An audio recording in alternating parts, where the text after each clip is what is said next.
Himachal Pradesh high court ने दिल्ली में बने हिमाचल भवन को नीलाम करने के आदेश दिए हैं। दिल्ली के मंडी हाउस इलाके में हिमाचल भवन को कुर्क करने के आदेश के बाद दिल्ली से शिमला तक हंगामा मच गया।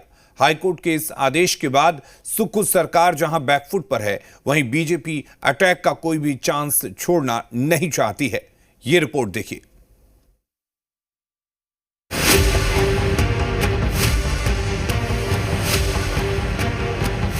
अब आर्बिट्रेशन के भी कई ऐसे फैसले आ रहे हैं जो बड़े चिंताजनक है। केवल और केवल सरकार को गिराने के असफल प्रयास करते रहना, एक के बाद एक फजीयत। और आज की ये तो हिमाचल प्रदेश के लिए बहुत बड़ा झटका है। क्या दिल्ली में हिमाचल भवन कुर्क हो जाएगा? क्या हिमाचल सरकार की संपत्ति जब्त करेगा हाईकोर्ट? ये आज का सबसे बड़ा सवाल है, जिसका जवाब हिमाचल प्रदेश के सीएम सुखविंदर सिंह सुक्खू के पास नहीं है। नहीं, मैंने अभी हाई कोर्ट का जो आदेश है उसको मैंने पढ़ा नहीं है। आगे बढ़ने से पहले पूरा मामला समझना बेहद जरूरी है। आखिर क्यों हाई कोर्ट ने हिमाचल सरकार की संपत्ति अटैच करने की बात की है? साल 2009 में सेली हाइड्रो कंपनी को हिमाचल सरकार से 320 मेगावाट के बिजली प्रोजेक्ट का टेंडर मिला। प्रोजेक्ट लाहौल स्पीति में लगाया जाना था। सरकार ने प्रोजेक्ट लगाने के लिए बीआरओ को सड़क बनाने का काम दिया, लेकिन डेवलपमेंट का काम पूरा नहीं होने से हाइड्रो प्रोजेक्ट नहीं लगाया जा सका। इस दौरान हिमाचल सरकार ने कंपनी का 64 करोड़ अपफ्रंट प्रीमियम वापस नहीं किया। सेली हाइड्रो कंपनी ने साल 2017 में रिट याचिका दायर की, जिसके बाद हाईकोर्ट ने हिमाचल भवन कुर्क करने के आदेश दिए हैं। हाईकोर्ट के इस फैसले से हिमाचल की कांग्रेस सरकार बैकफुट पर है। हिमाचल सरकार हिमाचल भवन की कुर्की के आदेश के पीछे केंद्र सरकार की साजिश बता रही है।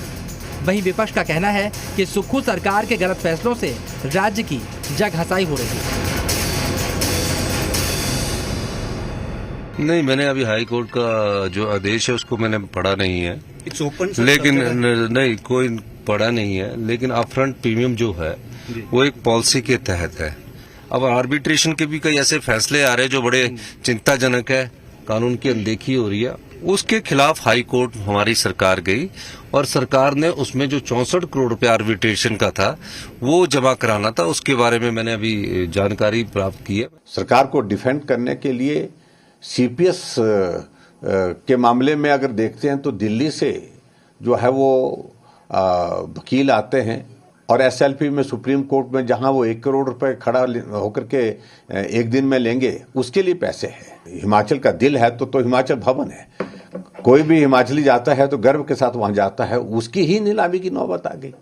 कोई भी ऑर्डर आए, कुछ भी चीज हो, उसको जो है सीधे सरकार की कार्यप्रणाली से जोड़ने का प्रयास किया जा रहा है। जैसा मैंने कहा, ये इंस्टेंट केस जो है ये बड़े लंबे समय से चला हुआ है। अब उसको राजनीतिक रंग देना, षड्यंत्र करते रहना, केवल और केवल सरकार को गिराने के असफल प्रयास करते रहना। कांग्रेस आई, हिमाचल हो, कर्नाटका हो, तेलंगाना हो, वहां पर लूट, बर्बादी और महंगाई लेकर आई। यहां तक कि इनकी प्राथमिकता केवल समोसों की जांच करनी है। कांग्रेस का केवल एक ही उद्देश्य है, जहां पर भी वो सत्ता में आती है बड़े बड़े वादे तो करती है, पर वो वादे झूठे होते हैं, लूट मचाती है और उन प्रदेशों की तिजोरियां, क्योंकि राहुल गांधी को तिजोरी बड़ा पसंद है, तिजोरियां खाली कर देती है। इस बीच हाईकोर्ट ने 15 दिन के अंदर जांच पूरी करने के लिए कहा है। साथ ही इसकी रिपोर्ट 6 दिसंबर को होने वाली अगली सुनवाई के लिए अदालत में पेश करने के निर्देश दिए हैं।